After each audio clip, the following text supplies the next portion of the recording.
Angel Palacio, informative.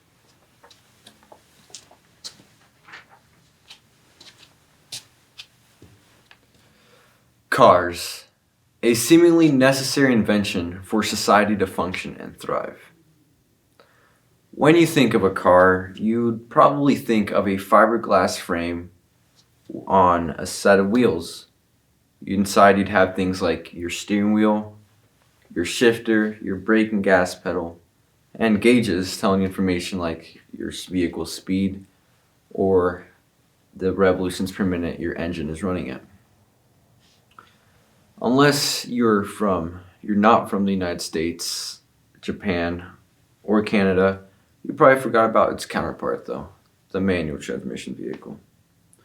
That's because statistically speaking, only about 18% of Americans know how to drive a manual transmission vehicle, and only about 2.3% of Americans actually drive a manual transmission vehicle in their day-to-day lives. Now, let's push in our clutch and turn our keys and start a car. Right? The first modern manual transmission was invented in France. It was invented by two inventors in 1897.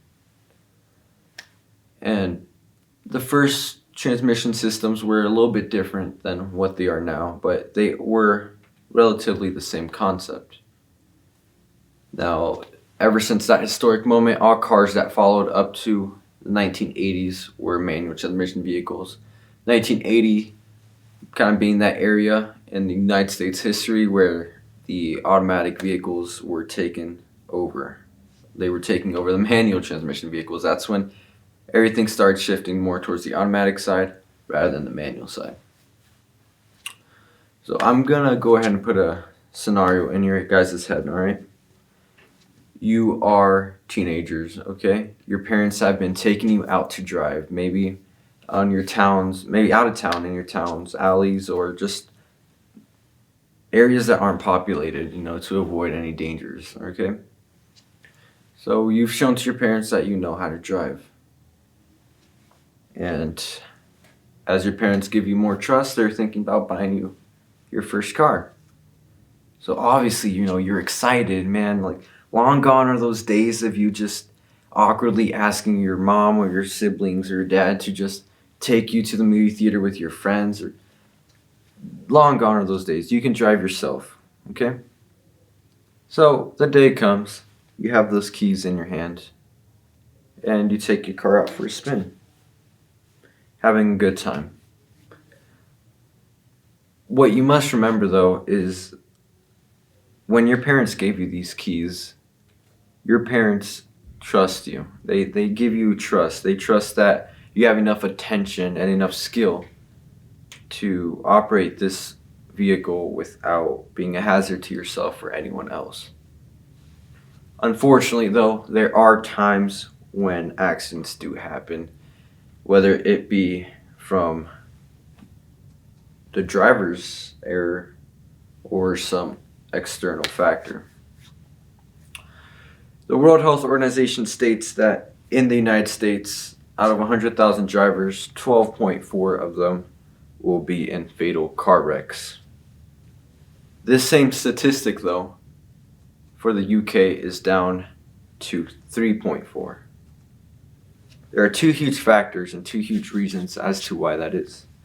First one being driver readiness. I don't know if you've seen a European driving test, but they are a lot harder, to say the least, than their American counterparts.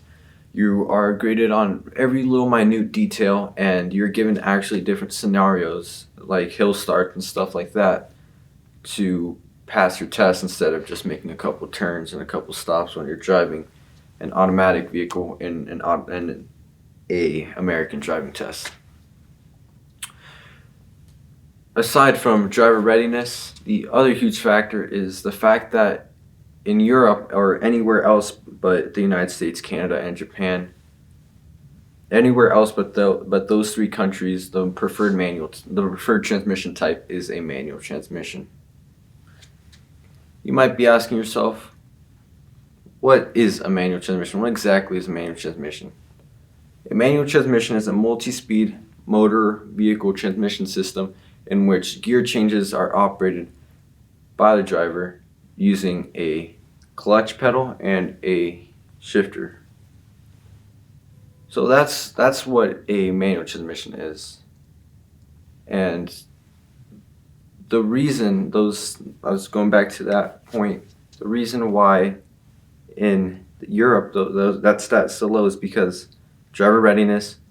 And then when you're operating a manual vehicle, you're more enthralled. You're a lot more focused as to what's going on up here, because you can't mindlessly just steer, brake, gas. You have to clutch, second, let off slowly with a little bit of gas so you won't, jolt, and then third, fourth, and if you're on the highway, fifth. And when you have these things going through your head, you're a lot more focused. If you see a car that's making some dumb mistake and it turns into your lane, you could react. You know what I mean? So a huge factor right there is just safety. Second reason is affordability. Okay, manual transmission vehicles are significantly less expensive. That's due to the simple fact that they are a lot less complicated than their automatic counterparts. I don't want to go into details here, but an automatic transmission has so many things going on inside it, which allows it to operate automatically, such as the band ratios and things like that. But with the manual transmission, you just have the synchro meshes, and then when you step in the clutch, it disengages, and you can actually make those changes.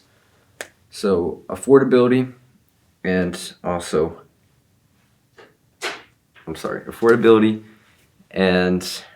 safety.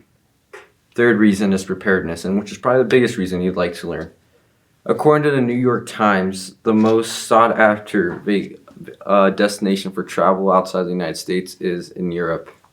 Maybe you'd like to see Big Ben or the Eiffel Tower. So you get off a plane and you go to your car rental center, because how are you going to get around? And get inside the car, and instead of seeing the shifter having PRND, you see the shifter have 1, 2, 3, 4, 5R. This means it's a manual transmission vehicle and you are not in Japan, Canada, or the United States. So you'd think, I don't know how to drive this. How am I going to get around?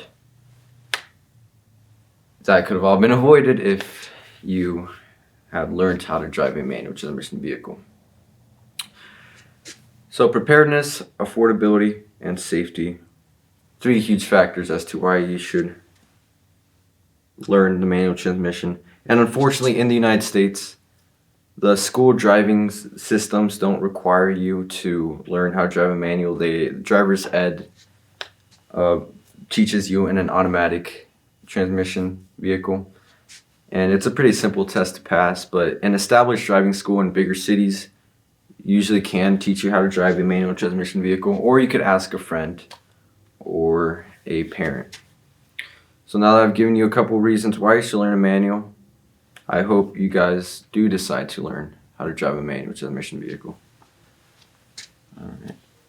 And then I kind of made it up at the end there because I forgot my spot in my speech. That's all right. You did